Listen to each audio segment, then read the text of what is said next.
Hey everyone, and before we get into this listener requested Get Your Booty on the Dance Floor mixtape draft, we want to take a second to thank Goose24 on Apple Podcasts for their review titled Great Nostalgic Fun. As a millennial and with the current state of the world, I've been pretty down this year and hated listening to my current affairs pod. This is a welcome break from all the bad news and a great funny trip down memory lane. I loved the TBS and brand new episodes. Keep them coming. Thank you so much, Goose24, for the nice review. And if you leave us a review on Apple Podcasts, we will read them on the show.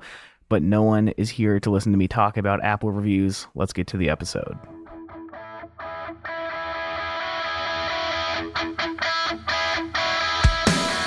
What is going on, everybody? I'm Tom. And I'm Pat. We're best friends, and you're listening to the Reminiscent Podcast. By the time our friends are listening to this episode, we are in person. I have moved across the country again to North Carolina within 3 hours of you. I have stolen the one car we have at this point to come visit you. We are hugging and kissing each other in person. And not only that, we are recording well ahead of time an in-person year 2005 draft that's going to be going out episode 200, which is coming in December. We're going to be together celebrating 200 episodes, celebrating living in the same state for the first time in 11 years. It doesn't get much better than that, man. I'm so excited. You just said so many things that we have to make come true. It's happening. I know.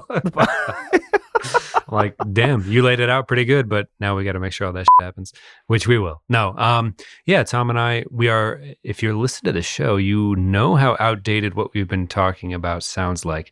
But also, it should be said that we talk about stuff that happened 15 to 20 years ago anyway. So if you're expecting new stuff, it shouldn't come as that much of a surprise. But yes, for my 30th birthday, I guess if you're listening to this, this will come out pretty close to then.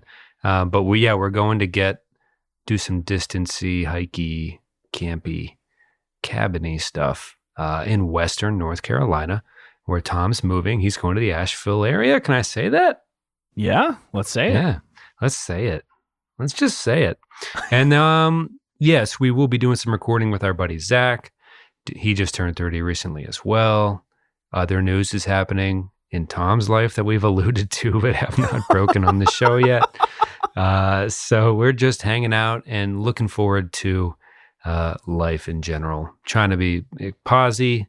Can I say posy? Is that like post scene for the show? I don't know. But what we're doing today is we're gonna shake it up. A little metro Keep station shake it. We are no longer laying on the floor in despair based on, I believe it was Melissa on Twitter who recommended, why don't we do a dancey emo playlist, because there are enough songs to justify it. And I agree. Now, we haven't done a mixtape in a while. We've been kind of pumping out some music video episodes, tried to do a Halloween theme one with Fall Out Boy, all that stuff, trying to have some fun, a little Linkin Park, a little something corporate. But we haven't done a mixtape draft in a while, and we're going to do the 2005 mixtape draft when Zach comes down and we all hang out around my birthday. Again, the timing of which is suspect at the moment, but will make sense at a later date, like Tom laid out. But for right now, let's just lay out the rules. Is this something that is a consensus windows down for sure? Also, consensus would make not disrupt an actual party, or a song that you would dance to for your own personal reasons. Let's just lay down some ground rules before we go too deep here. Yeah, so there's always confusion with the two of us around like, wait, what's the story behind this I disagree. draft? I think there's only, you are such a, not workaholic, but kind of, but like, you're like, well, I want it to be good, which you should want that. But you're like, okay, what's up with this draft? I'm like, I don't know. Just pick something dancey. I don't know. It's well, the name of it.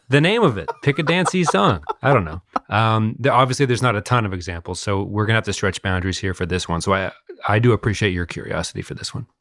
So the reason I ask is because you tend to go for, like, on the car ride, you were like, well, this song like there's cars in the lyrics, there's road trips in the lyrics. I was like, damn. I wasn't thinking, like, does this song need to, like, be about dancing? And also, well, I will say this, I'm not going to pick California by Phantom Planet for this one. So there will be no mixed messaging. The other thing is, as much as I want to, I would dance to that. That song's incredible. I fucking love Jason Schwartzman so much.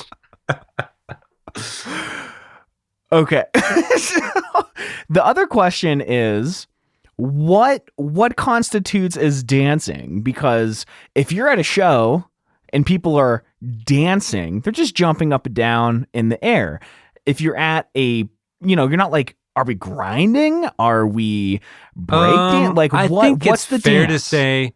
Well, there is that story of between you, me, and Zach, 2 of the 3 of us going to a Blink-182 show at some point in our histories, and there was dancing of a dancey nature, but very uncharacteristic of the show we were at. But I think that was mostly because of the people we were tailgating with, who are from rural Ohio, which is a whole other thing. If you listen to the show, you might have remembered that story. Either way, I think this is generally, there's only so many dancey songs from the subgenre, so we're going to try to scrape the barrel and go with what we've got, which is not a ton to begin with. So if we have to go to songs that I think are inherently non-bumping grindy, but make you want to shake your thing, move your feet. Like if we were on the floor in despair before, now it's like, get on up. You know what I mean? Move them feet. Move, dance sucka, groove sucka, grooves. That type of thing. So I think Aussie oi. Okay. Aussie oi. If it makes you move, if the feeling takes you over, if it makes your booty shake, then don't hesitate. Okay, gotcha. So I've got some things in mind. Because this is not the genre to dance to, right? No, like I was hesitant about the idea at first, honestly. But every once in a while, a beacon of positivity will come across the timeline, or a beacon of delightful melancholy. I think the genre provides us with plenty to chew on for the show, which is exciting. But there are enough. I think this song will get picked, so I don't mind saying it now, but The Future Freaks Me Out by Motion City Soundtrack, that's not exactly a down in the doldrums song. Where do you put it? You know what I mean? Unless we're doing an album episode for Motion City Soundtrack, I'm not sure, but I'm going to talk about grooving a little every once in a while. And there aren't a ton of examples, but we got a very sobering, humbling tweet by somebody after our Lying on the Floor mixtape. And that gentleman suggested, do you guys only want to be crying in your parents' basement bathroom? Or I'm like, hey, man, whoa, we just don't love All Time Low as much as you do. It's all good. They're a good band, but they're not a groundbreaking band. But let's just put the swords away for a minute. But we had gone through a streak. I think we had gotten off the Forever the Sickest Kids hype train, gone down into the doldrums a bit. I think we're trying to bring it up naturally. And which is a good thing because there's a lot to celebrate in the subgenre. So if you want to roll the dice, Tom, or do a number behind your back, or however we're handling it this week, I'm excited, and I think there's a lot. I'm excited because it's nice to jump on a hype train, get a little dancey, get a little happy, and you don't want to be down in the dumps too often, I guess. Okay, so in an effort to keep things fresh, I have a little broken coffee mug here, a Zelda coffee mug. It's square in shape. I'm going to pull all the pens out, and I want you to guess an even number or an odd number. Odd, okay. I'm including markers and pencils. Let's see what we got here. Because there should be nothing measured about the way you dance. It should be odd. It should be free-flowing. It should be a prime number, maybe. 6, 7, 8, 9, Making 10, it up as you go. 11, 12, 13, 14, 15, 16 in the jar. You know what? I took a pencil out of the jar not that long ago, earlier today. So had I you win. returned that pencil to its home, you would have won. But I was going to say, it would have been prime too. Which, can we talk about volumes real quick? Do you go by zeros and fives or do you go evens? I always tried to make it prime just because it seemed weird. I'm left-handed. I don't know. Wait, what? Like volumes on your stereo. Some people go 5 or 10 or 15. Some people go only evens. It's similar to how they do their microwave timing and everything like that. I don't super worry about that, I guess. You must live... Well, if I knew you less, which I know you very well, I would get you must live in a very Zen-like state of being, which I know isn't exactly accurate. But that does seem very freeing. My sister does this thing with her microwave where it's either 111 or 222, and it doesn't have to be more complicated than that. I'm like, you're a fucking genius. But growing up, I was like, ooh, it's either has to be 7 or 11 or 13 or 17.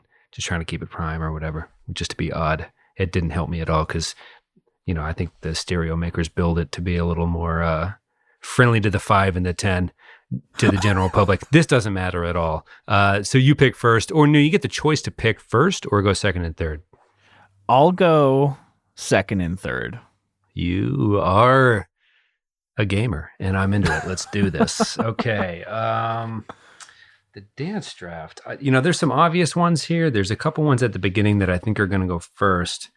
And we put our notes in the same doc for the first time, I think. So I'm trying not to scroll, but also I know what you're valuing. So I'm a little well, then intimidated. I'm taking... No. I just removed them all. Oh, thank God. Because now you're making me nervous. Let's go this. This is not the best version of what we're doing for this draft, but this is a song I've been wanting to talk about for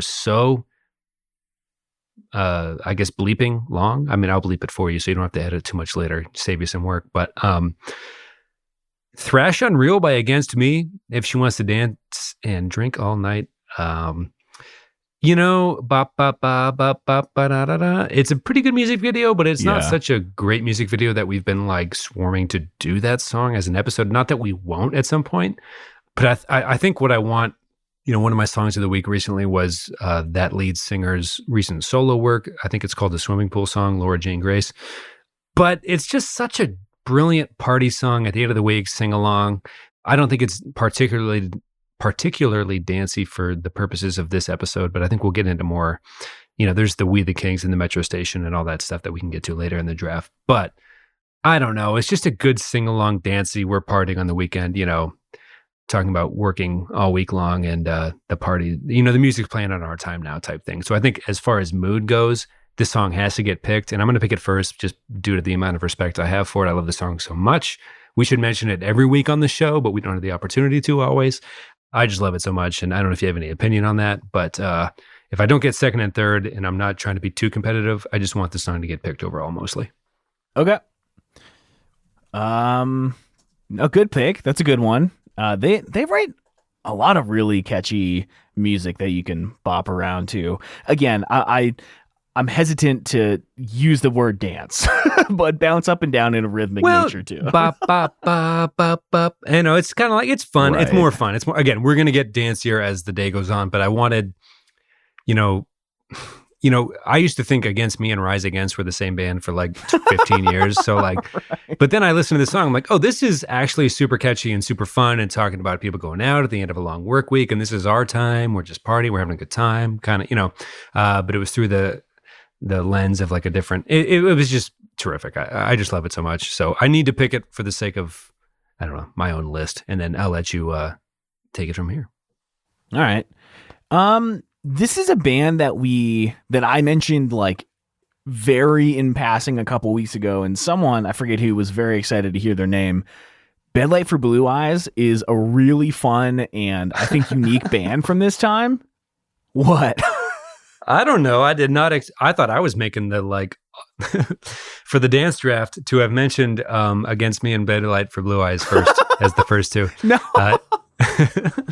Okay, the first 3 songs on their album are so good. And let me read to you what Danny Bedlight said.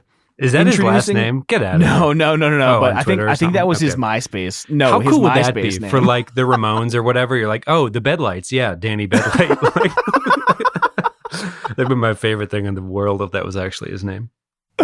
No. This is a MySpace name. So April 22nd, 2008, my 17th birthday, there was a video uploaded to YouTube, a live performance of them playing the song at Chain Reaction.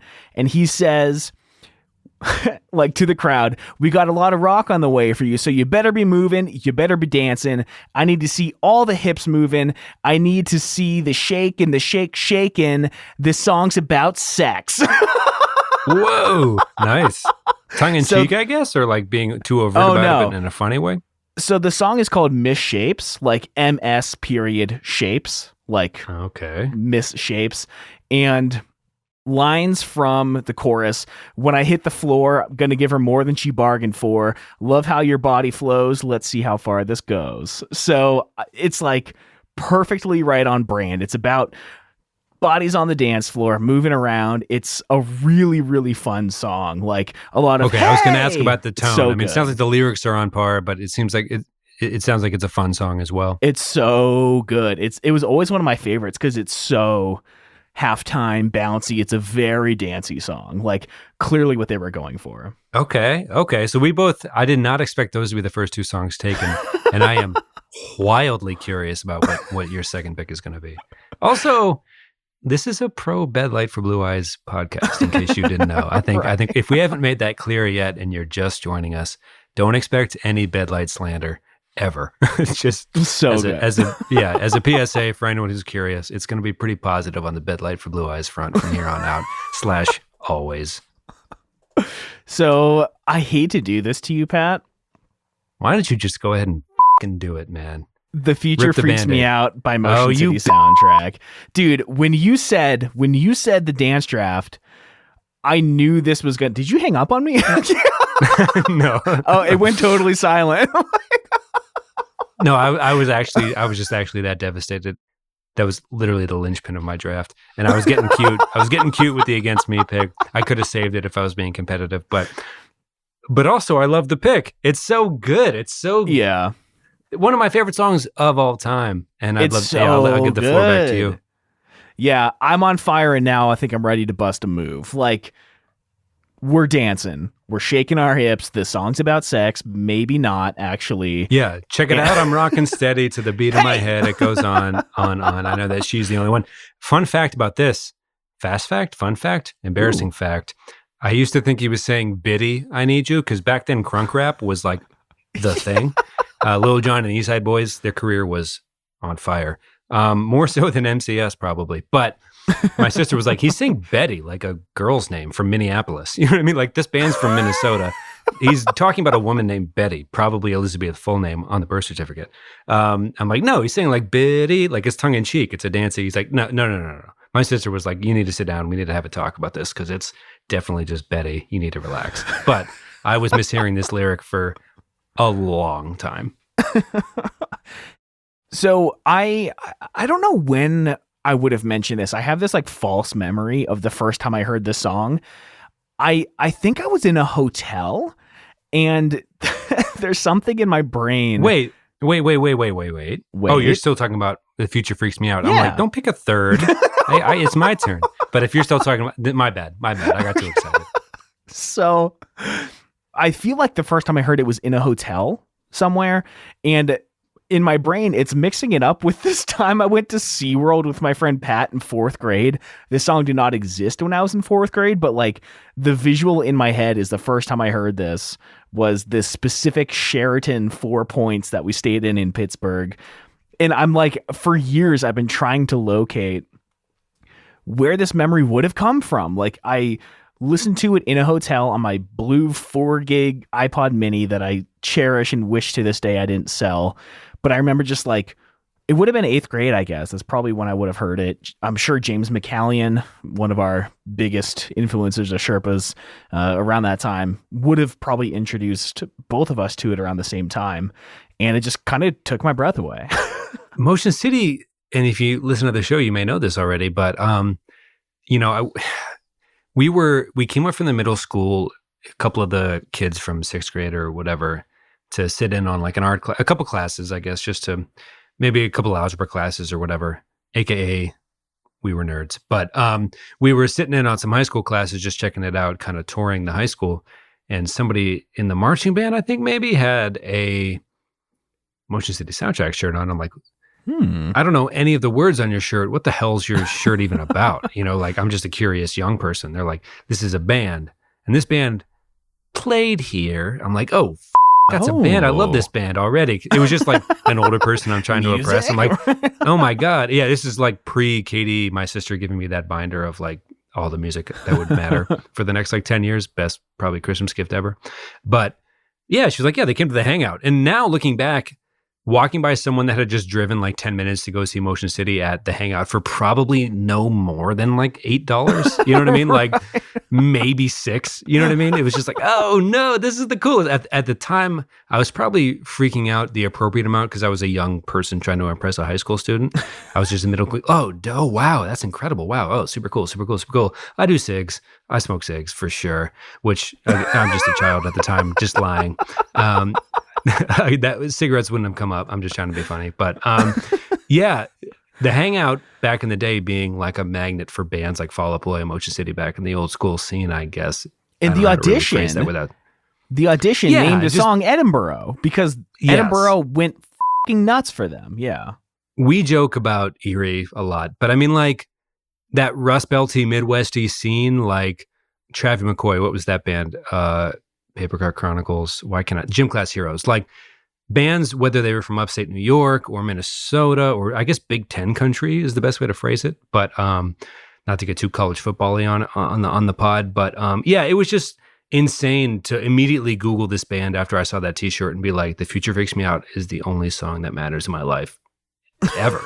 And it's still to this day. That was 7th grade when we met, pretty much, and yeah, years later, it still hits. Not to turn this into a Motion City pod, but a lot of Motion City stories because I love that band so much. I will let it go at that point and kind of move on. But I just am so excited you picked that, and I really wanted to. But good pick. So is it my turn now? It is your turn. Your second pick. Okay, so we both got away with one. You stole one of the obvious ones. I'm going to go two. I'm just going to come right back at you pretty hard, if you don't mind. God. If you don't mind. Okay. Dance Dance by Fall Out Boy. Let's just start there. It's in the title twice. Song so nice they named it twice or whatever.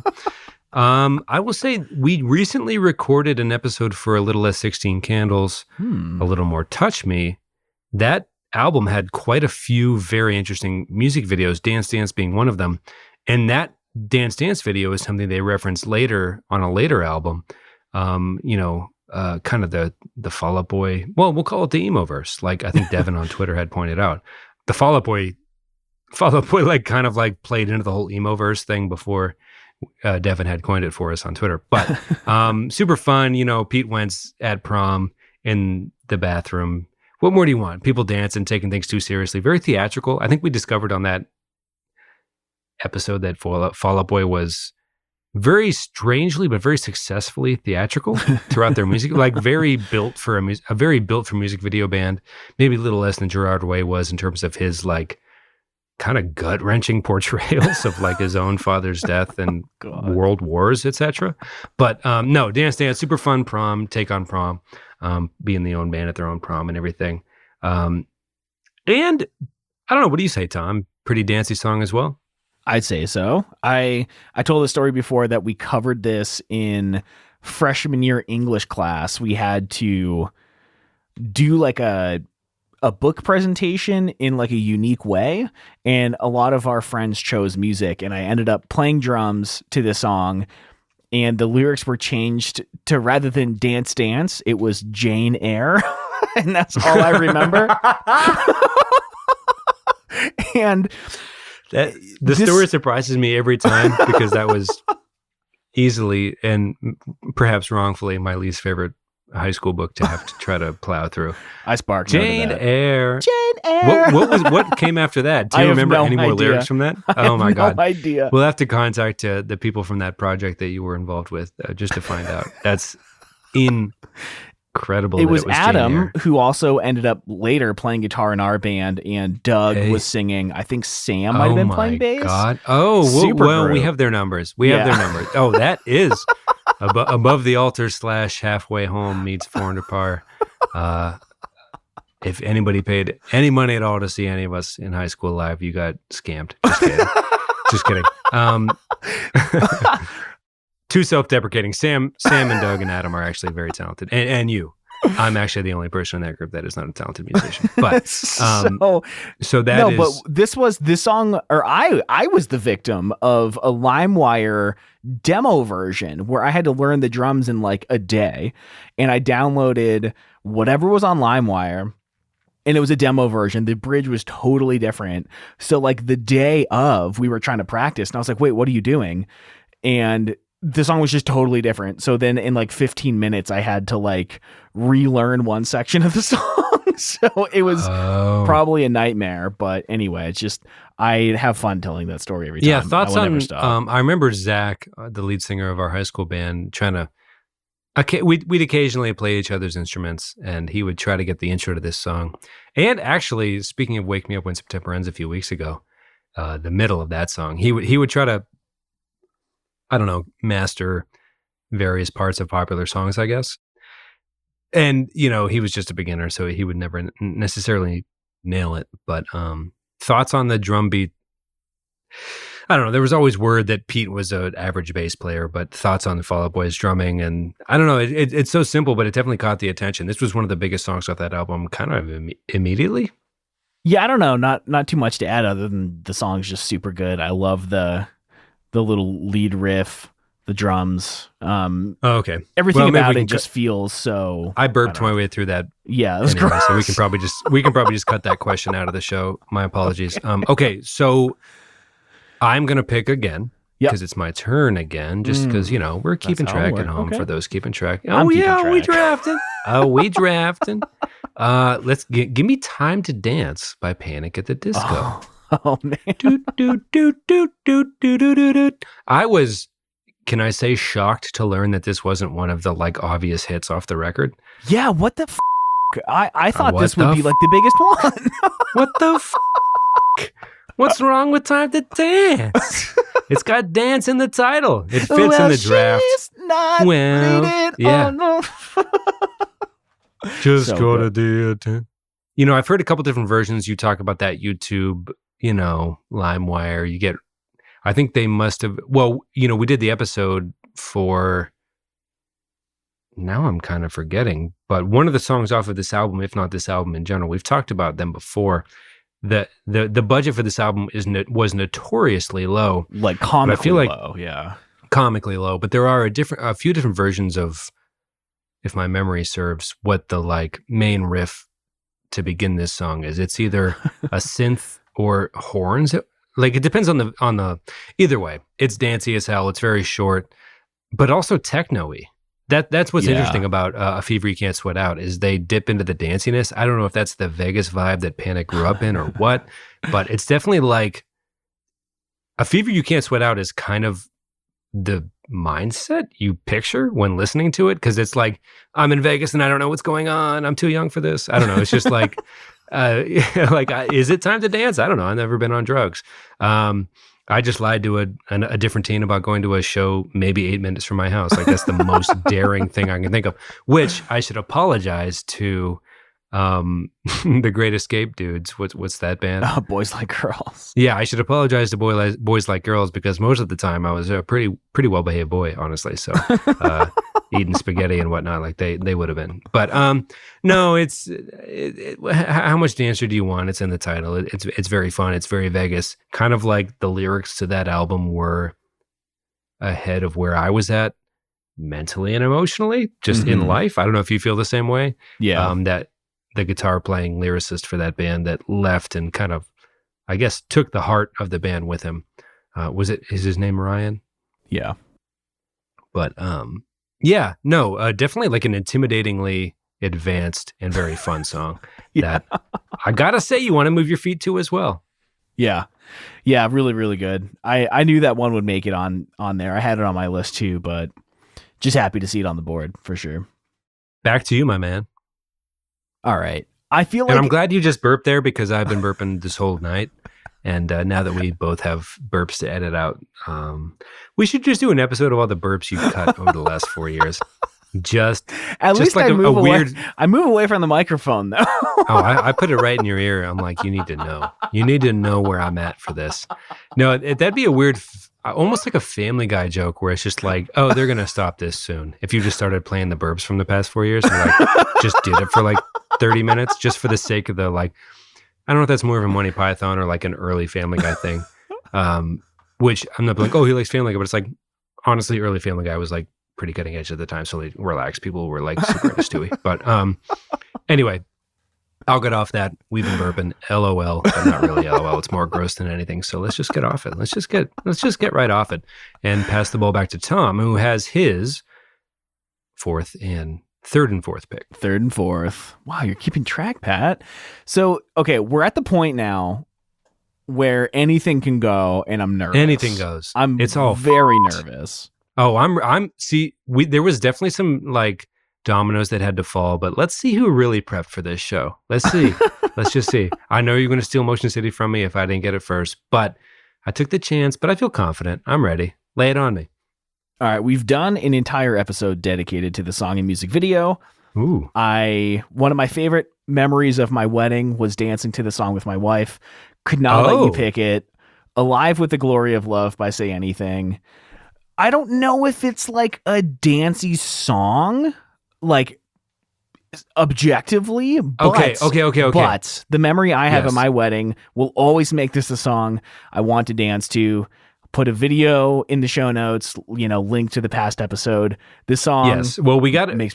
prep for being on the Scrubs episode, the rewatch pod with Donald and Zach, where we want to be on the Point of No Return episode where we talk about this song. So we really need to flesh out what we're going to say in front of them because they're the best and we need to be ready for it. But Zach Braff's character and Elliot in the show are about to kiss and everything. It's a when I and then you and your wife skanking to this at your wedding as the rain falls in beautiful Vermont, the rolling green hills of Vermont, only a couple hours away from Montreal. The vibes, it's a coolness in the air. The hors d'oeuvres are flowing. Might I say it was a beautiful wedding? What a beautiful Said the wedding. bridesmaid to the waiter. I was going to say. I didn't want to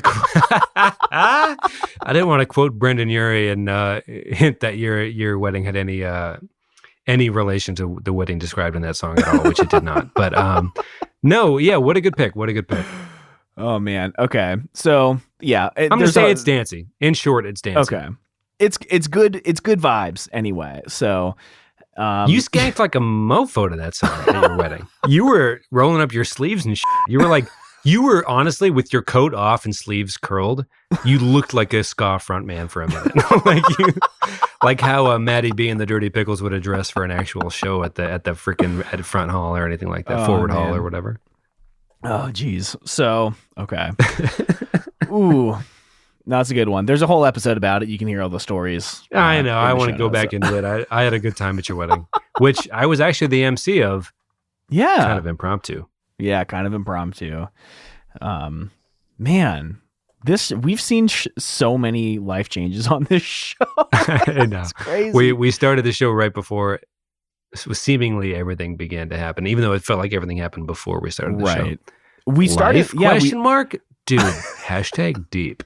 We started the show the day after I moved to Colorado, and this episode is going to go out almost exactly 4 years later. One of the first few days I'm in North Carolina. So really, really interesting story arc. But back to the episode, number 4 pick. Back to the episode. You guys don't care about us. Back to the music. You care about the party song by Blink-182. Oh, party. Here we go, motherfuckers. I know I've told the story at some point as I'm furiously typing. I'm sorry for all that noise. Is that what he says? Here we go, motherfuckers. I always thought he said, die, you motherfuckers. Totally different vibe. Let me Google it. Is it dancey? It makes me want to jump. Here we go, motherfuckers, apparently. Here we go. Okay. I was off. There's a couple things to this song. You should play that at the beginning of the episode and then just play the intro to the song. So to the show. There's a couple things of the song that make me really, really love it. Not much is about dancing. I feel like I've told these stories too, but I discovered this album going into 8th grade, listened to nothing but it. And I have this vivid memory of listening to the CD at my dad's house through these like huge tower speakers and loving the chorus of this song so much. And I like the next day tried to find it, but since the song starts so differently than the chorus is, I like couldn't find the song, and I thought I like hallucinated this song or something. I listened, like I was skipping through the CD over and over and over to try to find this song, but I didn't recognize the beginning because it's so different than the end that I thought I was losing my fucking mind trying to find yeah, it. this seems like such a specific corner of the internet before Shazam or whatever, where you're like, so a good example of that for me is when Dear Sister aired on SNL, where Shia LaBeouf was hosting and Bill Hader and Andy Samberg. I hadn't seen exactly. I hadn't seen the OC episode that it was riffing off of. Oh, me neither. And I didn't know Imogen Heap at all. I think our friend Mark Snyder did because his brother had the CD, which he made very clear the day after that skit aired. But not like in an annoying way. He's just like, no, that's a band, like to help us kind of in the research of it. But I remember staying up on our dial-up internet after that show where I'm like, what you say? How the do I type what you say? Because it's not like Google was that like, now they just listen to us. It would have been like, my phone would have told my computer like, he was listening to It's Imogen Heap, tell him it's Imogen Heap. You know, like now the computers just know. And it's just like warranted. Like, give me the ads. Like, if you're going to listen to me, help me out. You know what I mean? But back then it was just like, look, man, you're going to, what you what? Tell me what you're looking at. You know, it's like, now it's like gives you the OC clip and the SNL clip and in the Google like summary. Anyway, that's my example. I'm trying to meet you halfway on the whole trying to Google lyrics thing, I guess. But, right.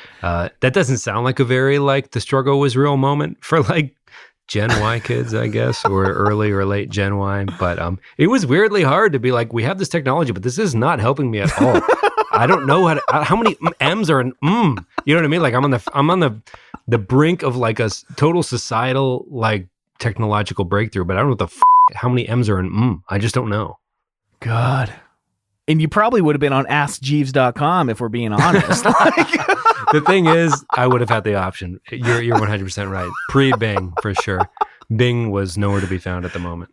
So something else that I mentioned not that long ago is I really love this song so much because like driving from Virginia, where I was living at the time, to my dad's house in New York, where I like first really heard the song and really fell in love with it.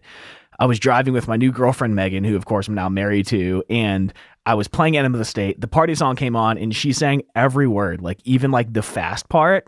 And I was like, dude, I'm going to marry her. Like, this is incredible. You know? One of my favorite anecdotes for sure. That's a power move on her part. She had to have known what she was doing to a certain degree. It's just like, I'm going to watch me lay this shit on him. She probably thought to herself. Okay. Yeah. So are those your two? Or? Those are my two: Alive with the Glory of Love and the party song. Okay. I'll do this. How about this? You ready for this? I'm ready. I Bet You Looked Good on the Dance Floor by the Arctic Monkeys. I have such a weird memory of like you blasting this song in the car. Maybe your sister was driving somewhere and it was the first time I heard it and was like, this is some different shit that I'm used to. I think this was like my first experience with like a quote unquote indie band, to be honest. I think I heard about this band through Marie bleep the last name ? Legitimately, her and your ex-girlfriend Hannah from back in the day were better at music than anyone at the school. So I was on yearbook with Marie and she was like, hey, listen to this British band. I'm like, I have no reason to say no to you ever. I will do whatever. Because they were, I guess, technically older than us. But is it dancey? That's a tough question. I don't think it's not. I think if it was a binary like thing, like is it or is it not? I would say that it is, but I think it's definitely not the most dancey. Like we're not talking about Sister Sisters here, which we'll probably do in the honorable mentions later, because I don't know if they technically fall into the subgenre we're talking about. I don't even know if Arctic Monkeys falls into the subgenre we're talking about, but the word dance is in the title. It's fun. And it rocks in the sense that most of the songs we talk about on the show rock. I don't know. I'm going through an existential crisis here, Tom. You got to help me out. Yeah, I guess this was our introduction to like high school, because high school aged people, especially girls we had crushes on, were letting us know about music. And it was like a tough thing to deal with. It was just like, how much Arctic Monkeys can I listen to in the next 24 hours with my dial-up internet and a limited AI interpretation on the Google like a search engine as it stands currently with the way technology is. So it's just like, I don't know, something about dancing and robots and desert. I don't know, like, tell me what the song I'm thinking of is. But no, I love it so much. One of my distinct pleasures is, we were trying to prep for a potential UK month, which we might still do, probably, but we'll have to iron out a few details. Watching them play this live on a YouTube clip I found as young men was just a distinct pleasure, because there was a coolness about the lead singer that I think, I don't know, that lame thing in movies where it's like, let's see what the kid's got. You know what I mean? Like that, I don't know what he's got, but he's got it in spades type thing. It's just like, this dude's got it. This song was a hit from the jump. I mean, Daniel Tosh used to poke fun at the Arctic Monkeys in a few of his Tosh.0 monologues and stuff, but I don't know. Nothing against Tosh.0. Or Daniel Tosh. He's funny too, but I'm just like, the Arctic Monkeys got some stuff. They've got some legs, had some late career success after touring with the Black Keys with a very different sounding but very popular album. Do I Want to Know, I think, was the hit off of that record. But yeah, I Bet You Look Good on the Dance Floor was like, what more could you have possibly wanted as a teen in that era with that type of music? I mean, especially from across the pond, it's like, oh, this not even slaps, but smacks. I don't know. I can't even say the right word. I'm too young to know what the phrases are going to be. And yes, this song, Fetty Waps, exactly, Tom. This was before that rapper or the word slaps or anything like that would have been used. So you can use any onomatopoeia, I think is the comic book POW term. But I'm rambling. Save me, please. Well, what's your next one? Your fifth pick. You're going to save me by asking me to go talk more about my next one. Thank you, co-host. All right. Sorry, I knocked my pop screen. Yes, I will just continue. Thank you. You know what? Let's just do it. Check Yes, Juliet by We the Kings. Yes. Lace Up Your Shoes, Hey-O, Hey-O. Oh, the song is dancey as hell, I gotta say. All right. Yeah. Any opinions? I feel like I should know this song way more than I do. I definitely know it. Run, Baby, Run, right? But it's a music video episode we should have done already. Yeah. And I am really, really excited to do someday. All right. Well, we'll put it on the short list. We've got a lot of things on the short list, turning into a long list. Yeah. Well, hey, we have not even established even a little bit whether we're going 5, 7, or 10. So this is just has 7. Been kind of a okay. We'll maybe revisit that in a second because I might have changed my draft for all that stuff. But in the music video, he's trying to hook up with the girl. The dad's like, no, which is understandable. But then the girl comes down and the dad's hooking up with the wife. And they're like, this is, like as a teen, that seems like total.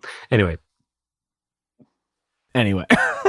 Not for today. I don't super know it. We'll get to it at some point. Yes, yes. Dancy, dancy, dancy. Sure. I'll lace up my shoes. And that seemed like a cool phrase at the time. It's like, oh yeah. Why would I leave them untied? I hate untied shoes. Band I like. I will lace them up and I will dance to this song on the dance floor. Good pick. I like it. It's gonna be a nice addition to the playlist for sure. Which all of our did you get a contract from like some random broadcasting company that good pick for the song that we're putting on our playlist collection of songs? Coming up next with Casey Kasem's Top 40. I just don't know what the hell are you talking about? I don't know your past 2 songs that well. Well, that was the risk we took with the dance. Nice pick for this collection of songs we're putting together. Don't you remember those crazy tunes of nice the early 2000s? Pop collars, collared shirts, going to the high school dance. You know what I'm talking about. Let me put my AIM screen name up and my away message correct so I can get back to this from commercial break.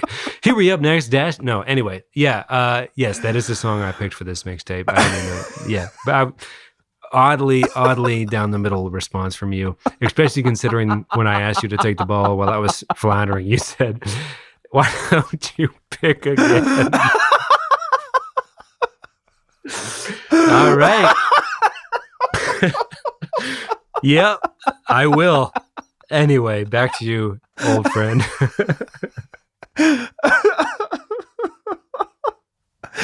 All right. All right, as this episode descends into chaos, let's take a second to thank our Council of Elders, our top-tier Patreon supporters. We have Andre Prevost, Johnny Leftwich, and Jason Carey. Guys, thank you so much for supporting the show. We really appreciate you being here and everyone in our Patreon. If you'd like to support the show, you can go to patreon.com/reminiscent and find exclusive photos, videos, behind-the-scenes stuff, bonus episodes, video AMAs, all kinds of cool stuff that we're trying to do there. Give back to you for giving back to us. We can all just have a good time together. Again, thank you all so much for supporting the show. And back to the Dance Your Booty Off mixtape draft. I don't know if this is necessarily going to be seen by everyone as something that fits on this playlist, but This Party Sucks by the Wonder Years. Okay. I don't need to pump my fist to look sweet.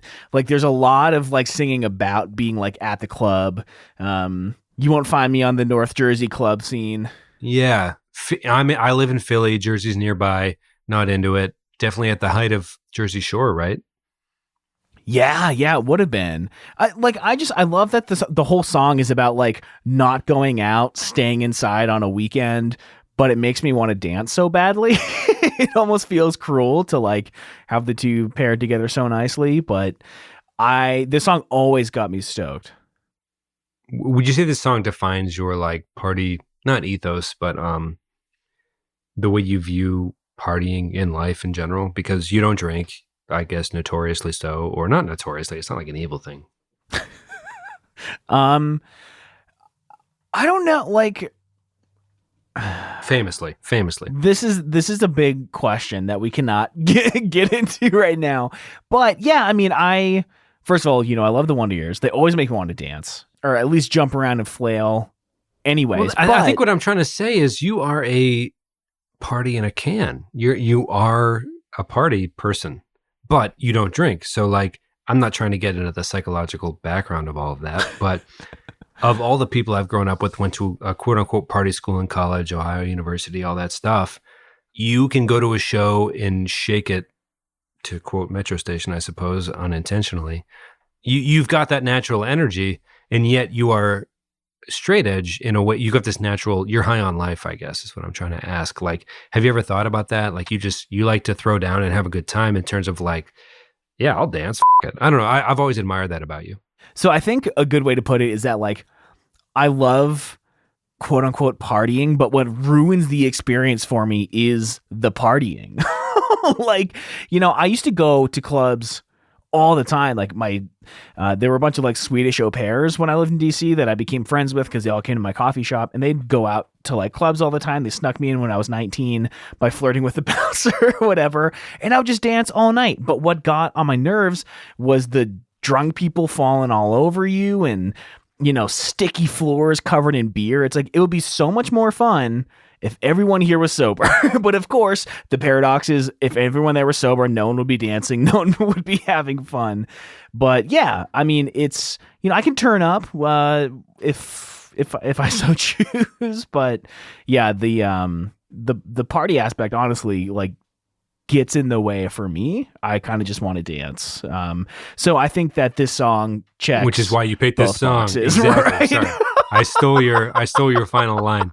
Yes, of course you would pick this song because and why you love this band so much. Yeah. Because they sum it up pretty well. So, okay.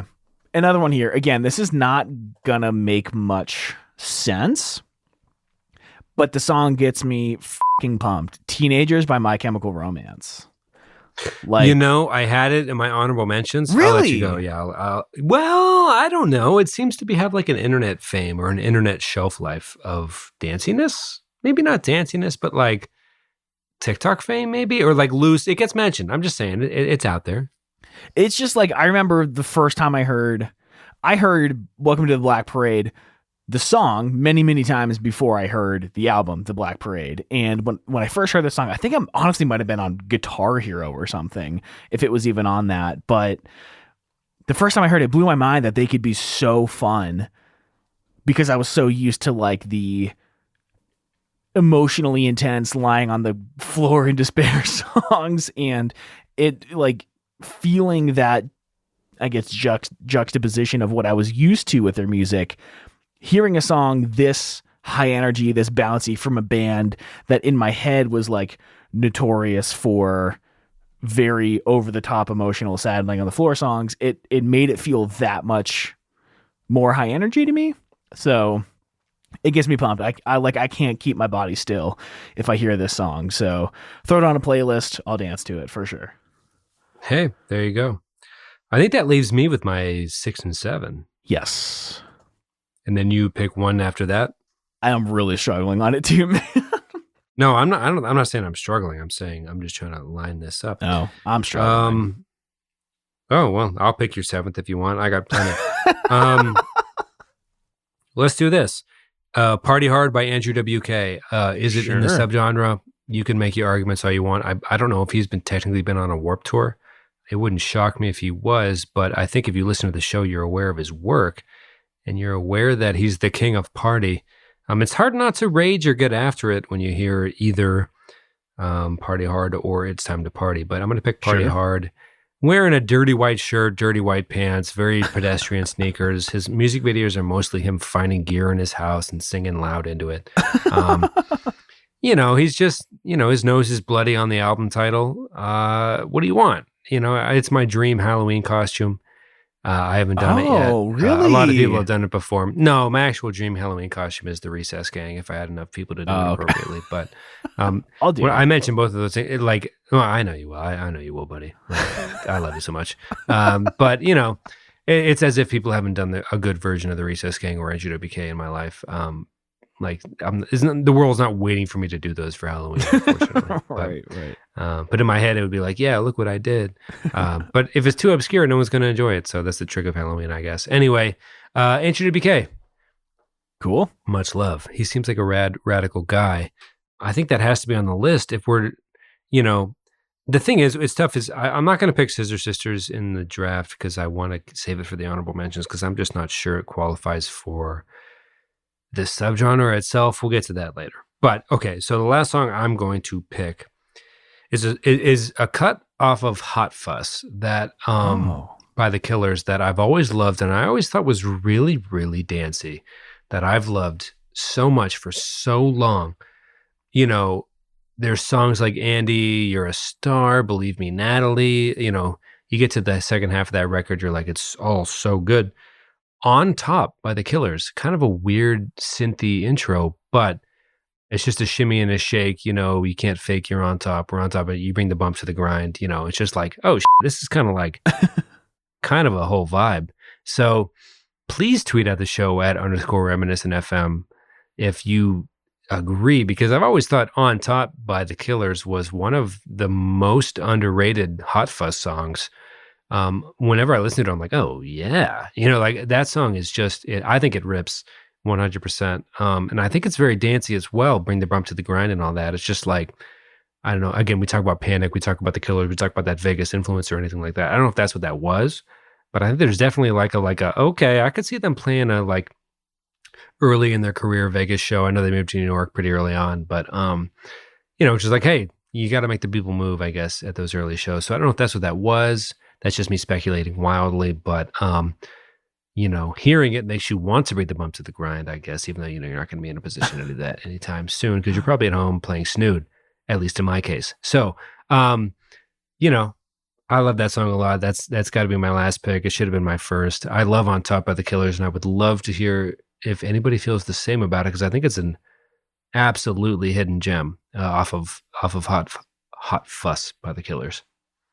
I don't know it. You're picking a lot that I'm not super familiar with, so not much to say. I think I'm curious if people listen to this episode will be like, these are dance parties I've had with myself my whole life and never, that's what I'm curious about. Cause it's like, are people going out and listening to these songs? I don't know. A lot of this wasn't on the radio or whatever. Not that we're like super hipster or whatever, but like, I don't know. No one was playing Teenagers by My Chemical Romance at the club, I don't think. Maybe for a couple weeks if the label had enough money for the marketing budget or whatever. But I don't know. I mean, these are mostly in your own room dance parties we're talking about here, I think, if we're being honest. So it's a little tough in that sense. But I do think On Top by the Killers would have belonged. And I think that song fucking rules. So anyway, I'll let you pick your last song and then we can zip through some honorable mentions and maybe explain our thinking a little bit better. Okay. Oh God, this is so hard because there's so many that I would absolutely love to dance to. Let me check the date on this. This might actually be out of the date range. Hold on a second. Oh, damn. I was going to say My Own Worst Enemy, but that was released in 1999. Oh my God, so was the Party Song. What? You can pick Wow, I Can Get Sexual Too by Say Anything if you want. Ooh, hella good, no doubt. They stopped playing that song. Okay, give me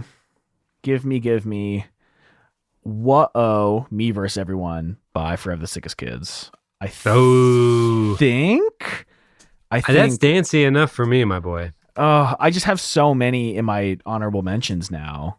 Damn it. We can read through them. I will say this: that band shared our blog about their music video on their Facebook and followed us on Twitter. Like the kindest, just like they thought. The thing is, I'm glad they did that because I watched that music video even after we recorded for weeks. I was like, this is the thing that gets me through my Friday workday, even a decade later. I told you about that night Jesse was at work. I was drinking a few beverages and I was listening to that whole record and I came across a song where it's just like, the way she moves, way so like, oh my God, do I low-key love this album? Anyway, no, I think you should put some respect on the name, quite honestly. Whoa. The energy of that episode, I wish we could re-record it because I'm like, this song fucking rules, man. It is so explosive. And the music video is so perfect for it. It's just like the way they kick over the mic stands and just explode into it from the jump. They're running up to their mics and shit.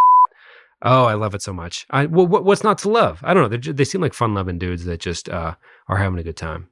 Yeah, they were so kind. Very they self-aware as well. They DM'd us and they were like, "This was so funny. Loved the episode. You guys are great." They did? You didn't see that? Oh my God! No, I didn't. I know Bryce from Rocket Summer had messaged us a little bit, but insanely kind about it. Oh my God! I wonder which of the lead singers it was. Which of the six? Yeah, well, hey, I mean, oh my God, but I wish they just knew, not that they're listening to this right now, but I watched the music video so much recently now in my adult life to be like revved up to like finish off a tough afternoon's day of work. Anyway, I think it's a great pick because whoa, I mean, some of this, because of the subgenre, is going to have to be like jump dancey. Do you know what I'm saying? Like Iroquois High School, senior high school dances where it was mostly techno jumping. Just people in a circle with their hands in the middle jumping up and down.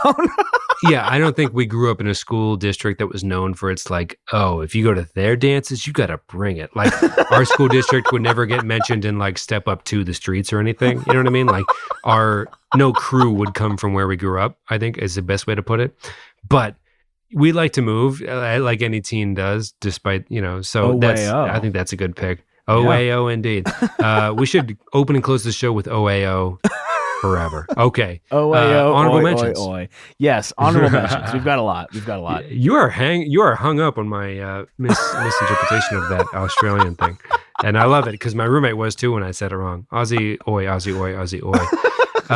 Not that I've ever said that or have any context of whatever. I feel like you found out what it was and we're like, huh, I like that Pat said it wrong. I'm going to bring it up a lot. Okay.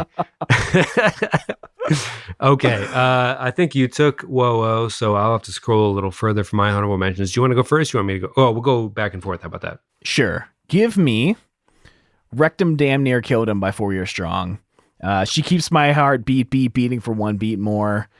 That whole album could easily be, we're moving this list.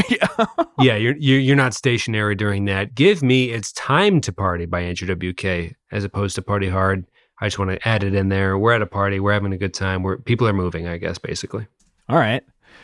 The energy of Simple Plan's opening track, I Do Anything, is very, very good. Mark Hoppus is in there. There's na-na-nas. Really good tempo, great beat. I like it. He's in that? He's in the music video as well. Oh, wow. Tremendous. He's the one that does I Close My Eyes and all I see is you. And he's the na-na-na, na-na-na. Like, he has to say na-na-na. He can't not say na-na-na. We got to do that. We got to do that episode. It's a pretty good music video, actually. Let's do it. We got to do it. We got to.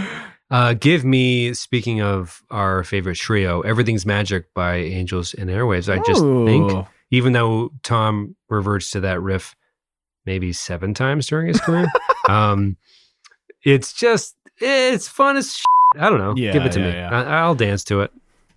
All right. It's an honorable mention because I wasn't sure if it counts, but like puts me in, I would dance. I'm really happy you said The Killers because I thought, holy shit, somebody told me is a ripping song on the dance floor. I want to stomp my feet so hard to that song. Yeah. Stomp it up. Stomp it up. Give me Line Through Your Teeth by Head Automatica. Dun, dun, dun, some of these are more vibes than dancey songs. I don't know.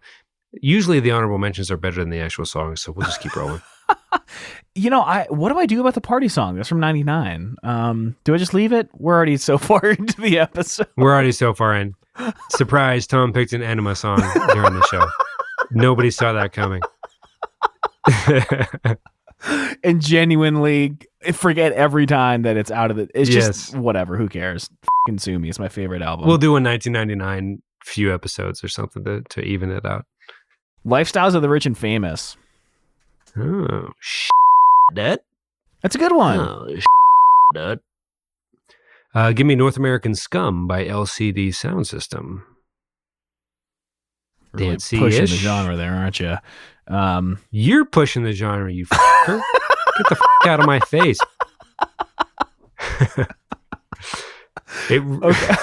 Read a fucking book. You're going to come at me and you're going to tell me I'm wrong? She came down in a fucking bubble, bro. Grow up. That's my favorite video on the entire internet. Grow up. They were in the same scene, bitch. Same scene. Okay, My Friends Over Listen You. Listen to a fucking White Stripes song, bro. My Friends Over You by Newfound Glory. I should have said Stroke. Sorry. Yeah, that's a good one. Sorry. Okay. Wow, I Can Get Sexual Too. Say Anything. Yeah, that's damn that. Everything about that song, video included, is fucking crazy. Dancey-ish. These are honorable mentions. We're keeping it light. Give me. Where'd it go? Oh my god. They're eating her, and then they're gonna eat me. Grow up, bro. Grow up. Zan, come get your boy, dude. You knew him for like a year. I just watched it on Twitter since 9th today. grade. This dude's known this kid for like a year, maybe. Yo, why Zan, is your face crooked, bro? Zan, come get your boy. Okay. Give me Someday by The Strokes, dancey-ish. Also, give me Troublemaker by Weezer. I'll dance to that. Give me Fat Lip by Sum 41. Love it. Give me Litzomania by Phoenix. And Little Secrets by Passion Pit. I'll dance to that. Okay. Also, Hella Good by No Doubt. Give me that as well. Ooh, okay. Oh, damn. There's probably a lot of good No Doubt that I wasn't cool enough to listen to at the time. Yeah, I know. That's where Zach would come in if he was totally. our regular host, because his brother was cooler than our older siblings who were sisters, who were cool for their own right, but not, you know what I mean? Ooh, wait, what's that The Science of Selling Yourself Short by Les and Jake? Ooh, what year did that come out? 2000. Yes, dude, that's a good one. All My Best Friends are metalheads. Yes. Give me Daylight by Matt and Kim. Okay. I'm out. Not so in you the can keep genre. going. Some of these honorable mentions, I'll just run through them. Losing My Edge, LCD Sound System. Naive by the Kooks. Grace Kelly by Mika. And this is where I started to get like I didn't want to draft these because, but obviously I Don't Feel Like Dancing by the Sister Sisters and Take Your Mama by the Sister Sisters. I wanted to mention them so badly because they were such a huge thing in my life. I don't know if they were huge, like countrywide or worldwide. I hope so, because they wrote terrifically dancey songs. I'll end there. I mean, the Sister Sisters wrote, and maybe Mika as well, but what more would you want out of a dancey 2000 songs other than I Don't Feel Like Dancing or Take Your Mama? I think they were on SNL for a bit. It's just terrifically, one of those things where you're a teen, pre-internet. Google doesn't even understand what you're trying to type into it. They're not listening. They're not invading your privacy yet, so it's tough. But you see the Sister Sisters, and you're like, this is, I don't know what the this is, but it's the best thing I've ever seen. And I feel happy. I want to dance. I don't think it's technically pop punk or emo, so I can't use this in a future podcast episode 20 years from now or anything like that necessarily, but just terrific all around. I wish all the love in the world. They were definitely on the iTunes playlist and still are, just because what's not to love? If you're in a car, windows down for sure, but you're like, hey, what's something everyone can generally agree upon? I don't feel like dancing or Take Your Mama by Scissor Sisters is going to make the list. It's the most unobjectionable, like, terrific, dancey, happy, fun music of the decade, ? I don't know. Drink, ? I got to stop talking like that. But you guys are calling me out on Twitter too often in a good way. Unless you want to be drinking, I'll say it again. Whatever. Part of me is like, no, I have to stop unless like the point of it is to drink more. I'm not sure. If you are actually playing the drinking game, then you are probably hammered by this point, because if you have taken every rule we've set out on Twitter, then we've probably just run through all those rules 100%, and you should seek medical help. Truth be told. Anyway, I'll stop there. Sister Sisters, just a little bit of love at the end of this episode for them. The danciest of the dancey. Not technically the subgenre, but much love. All right. Well, the playlist will be on our website, reminiscentpodcast.com/playlist. And the show notes for this episode, reminiscentpodcast.com/episode/196. Also links to the Apple Music and Spotify playlist there. Let's do a song of the week and head over to the post show for our Patreon supporters. Do you have a good song this week? Let me take a look. Well, I'll give you Trust Me by Sincere Engineer. They're a band that very recently at the time of this recording signed to Hopeless Records. I've just been loving absolutely everything coming from Hopeless Records at this point, and it's a really fun song. I've been liking it a lot lately. I'll do this. I'll go That Emotion by Hannah Georgas. Georgas. Smooth, fun, nice, easygoing. Cool. All right. It feels good to like do happy fun time songs. I know we try to kind of split it evenly between that and the heartbreakingly depressed songs. It's hard take for that me to person that made fun of us on Twitter. And of course, All Time Low didn't make anything on this list when they totally should have, but it's a nice break. It's harder for me to think of these types of songs because I don't like emotionally connect with them as strongly as I do the sad ones, but it's fun to, get off the floor every now and then. So hopefully we're all having a good time this week. And we're together, Pat. Future us.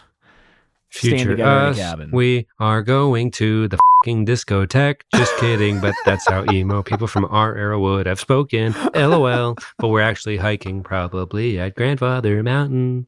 Oh, Grandfather Mountain. All right, man. Well, I love you, dude. I love you all. And we'll talk to you next week. Love you too. Bye. Thank you all so much for listening to this week's episode. You can find the Mixtape Draft playlist on Apple Music and Spotify in our show notes at reminiscentpodcast.com/episode/196. And you all know the thing that we love most is hearing from you on Twitter at _reminiscentfm. Let us know what songs would be on your Dance Your Booty Off Mixtape Draft. And we'll be back next week with the Check Yes Juliet music video episode. We love you all. See you later. Bye.